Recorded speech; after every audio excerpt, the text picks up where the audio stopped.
This here's a video of how I hook up my LED strips, how I put leads on them so you can use them in automotive projects. Like here I got them in my F-150. A lot of you guys have seen my setup on the F-150 forum. I got cup holder lights there, and then the lighter cubby there. That's just wired into the harness for the factory cup holder light. The cup holders throw a bottle of water in there and it glows pretty sweet. Anyway, I'm just gonna put together this little video here how to show you how to hook the leads up to there, solder them on, and heat shrink them. So you have a nice waterproof connection, and you can cut these down every 3 LEDs. I'll show you that in a minute. But they're pretty handy for just like for underneath the dash and under the seats and other locations. I've also put them in the door, not on this one, but on my friend's truck. It's green and looks pretty legit. I'll show you real quick. Alright, here's the supplies you're going to need to do this. I like to have a really good set of these Klein tools. Those are just good for stripping wire, cutting wire. You need some pretty small gauge wire for your leads. This solder. I think I got it from O'Reilly's. It's been some pretty good stuff. It works a lot better than the stuff that came with the gun. 9-volt battery, because you're going to want to test your strips to make sure they work. And then some heat shrink tubing big enough to slide over your strips. A lighter or heat gun to shrink your heat shrink. And a decent soldering iron. And also you're going to need the star of the show here. A roll of these LED strips. They're 5 meters long. You can get them off eBay for like $10 a roll. It's pretty cheap considering the just 2 foot long strips from like AutoZone or somewhere. It's gonna run you about $20. So this is a lot better way to go. You get a lot more, and you can do a lot more with it if you have some soldering skills. As you can see here, well, I'm not sure if you can see it or not. Yeah, you can see it. There's 3 SMD LEDs every segment here, and there's a cut line. I'm not sure. It's not really focusing. There's a cut line right about there, and you can cut it on that line, and then you're going to strip away a little bit of this plastic coating and solder your leads on there. So I generally like to cut mine about 1 foot. That does a pretty good section of your dash. I mean, that's about your standard size for what you want to do for under your dash. This is a green strip. The guy I'm doing them for tomorrow wants red strips, so I'm just going to go ahead and throw some red strips together. Anyway, I've got it set out here. You can see how long they are. And what I'm going to do, basically, if I can do this one-handed, which I can't, so I'm going to have to set up here. Bear with me.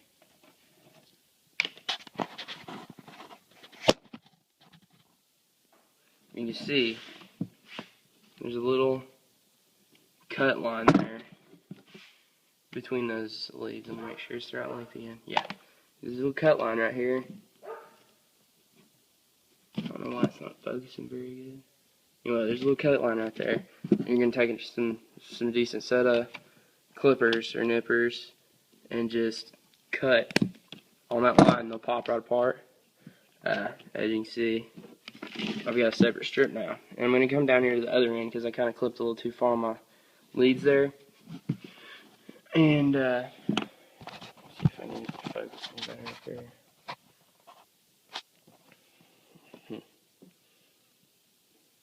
I don't know.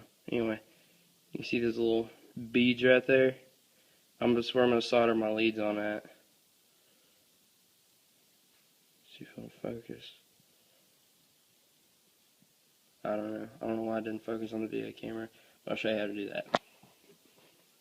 Alright, what we're going to do is we're going to lay it back on the table here.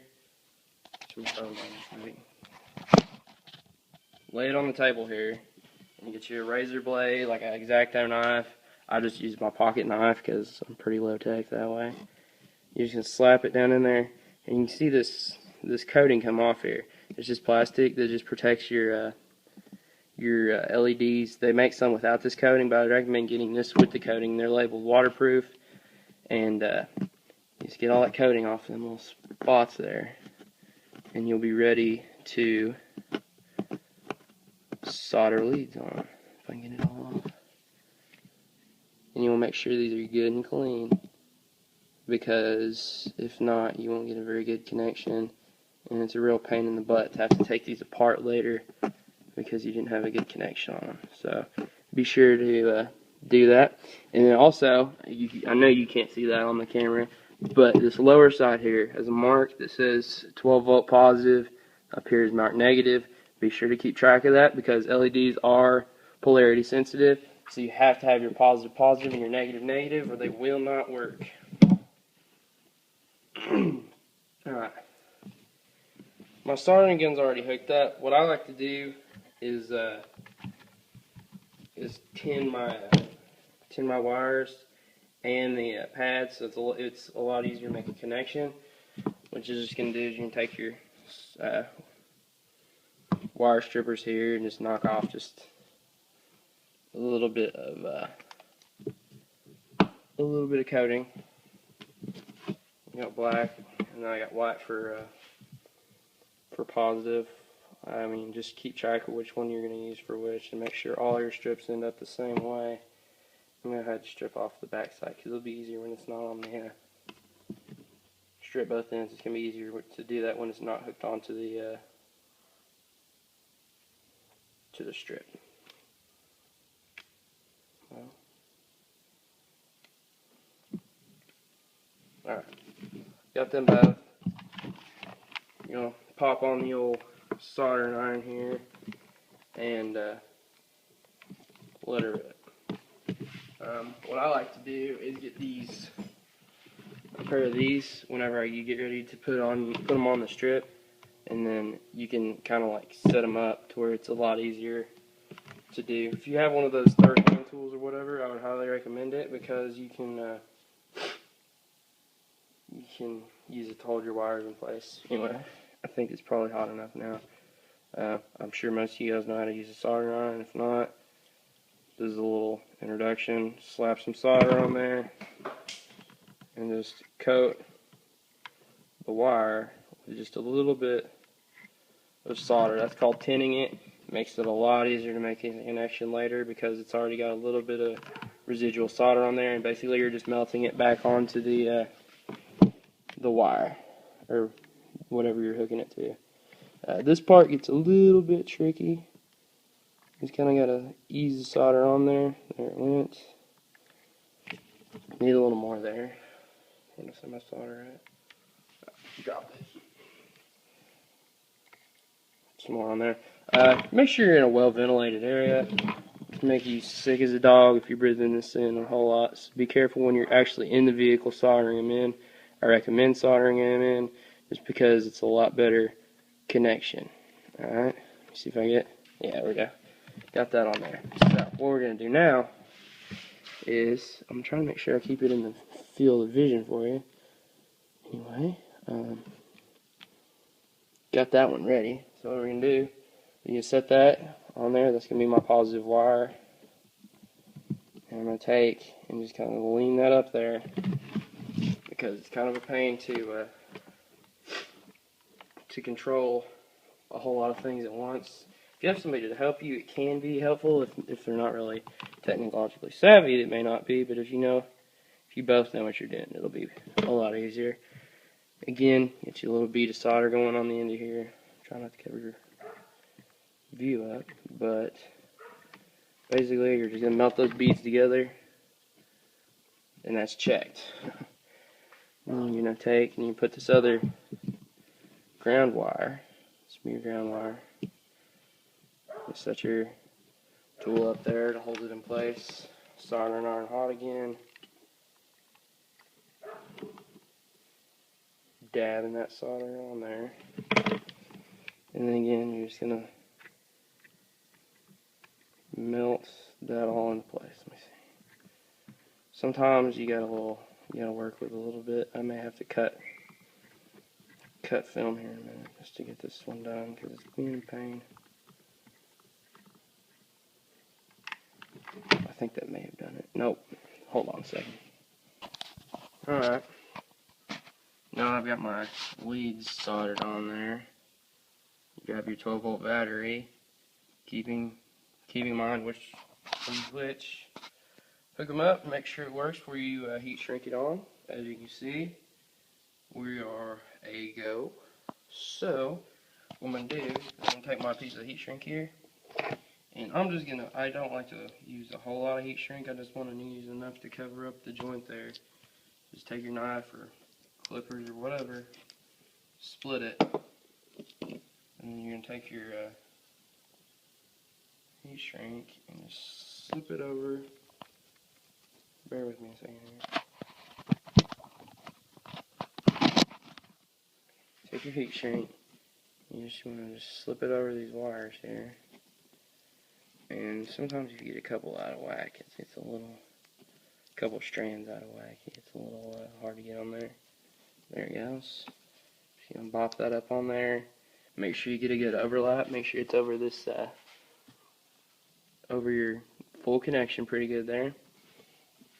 And then you're just gonna take it, you grab your lighter or heat gun or whatever, and just heat shrink. You don't want to heat it up until it shrinks down there, and it will pull tight around your wires and create a waterproof barrier that'll protect them. And generally what I like to do is once it gets hot, you can kind of mush it together on the ends there, and that makes it just a little bit more waterproof. Make sure they still work. And they do, obviously. That's basically it. I almost forgot. These have a 3M adhesive tape on the back, and when you put the heat shrink over there, it kind of messes that up a little bit. So what I'm going to do is just run your knife, not deep enough to cut into the circuit board on the back of the LED, but just deep enough to where you got your where you got it disconnected, and you can pull in there and unhook that, or peel this backing and stick it wherever you want it. That's pretty much it. I hope this video, I know it's not the best, but I hope it's a little bit helpful for somebody. As you can see, these are pretty malleable. You can just wrap them around. Like you say that was a surface on under your dash or whatever, you just wrap it around there, put it in there. As you can see, as I explained already, every 3 LEDs you can cut it. I've used strips, that short. I have some over here actually. One second.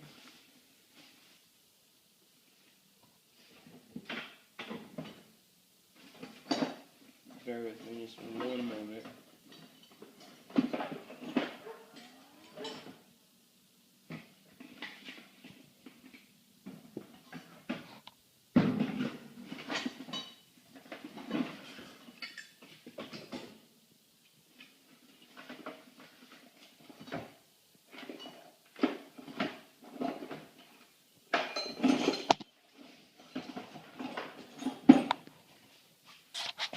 Not quite where I thought it was. Crap, I can't remember. Anyway. Oh, here it is. Never mind. I don't know if you guys really keep up with the Raptors or not. I know a lot of people in the F-150 forum like them. The 97 to 03 trucks, and I think even the 04, 08 trucks, those guys like to kind of imitate the Raptors a little bit. This is just a Raptor light system that I made up for my buddy's truck. I made this one up for my truck. That's why it's got the grooves in it, right there. I never put them on because they didn't fit the way I wanted it to with the lightning grill. Anyway, just make you a little L bracket with these. These are amber LEDs. Make you a little L bracket like that, and put some 3M adhesive up here, and hook it up there, and you can wire it into your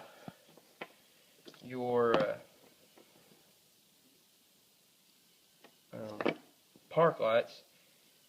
And at a distance, you just have this real, you can't actually even see them when they're not on, the setup I did with my buddy's truck. But if I can hold it still enough, and you see, they light up orange. It's an amber light. Anyway, looks like the Raptor lights if you put 3 on there. Just a cool little trick. My take on that cool little trick. Anyway, hope the video's been helpful in some way. feel free to send me a private message on the forum or comment on the video. But anyways, glad to help. Anyway, thanks.